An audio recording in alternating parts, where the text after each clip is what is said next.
Russell viper. Rasel ভাইপারে ভয়ঙ্কর বিপদ মাতিছে অসমলৈ। রাসেলস ভাইপার সাপ নিয়ে আতঙ্কিত। রাসেলস ভাইপারের রূপ বদল। রাসেলস ভাইপারের বাচ্চা ধরেছেন রাসেল ভাইপার।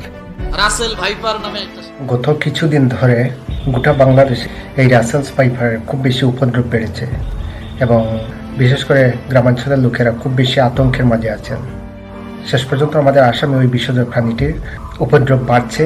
এই রাসেলস ভাইপারটি আসলে একটি বিষধর সাপ। ওর বৈশিষ্ট্য হলো শান্ত স্বভাবের সাপ। ও যদি প্ররোচিত না হয়, ওকে উস্কানি না দেওয়া হয়, ওকে ডিস্টার্ব না করা হয়, তাহলে কিন্তু ও কখনো চুবল মারবে না।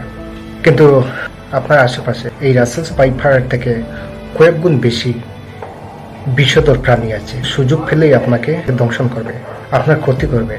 আর ও যদি একবার আপনাকে স্পর্শ করে, আপনাকে ছুবল মারে, তাহলে আপনার জীবন ধ্বংস হবে, আপনার ভবিষ্যৎ ধ্বংস হবে, সাথে আপনার গোটা পরিবার ধ্বংস হয়ে যাবে।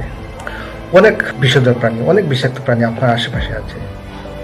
বুঝতে পারলেন না ব্যাপারটি?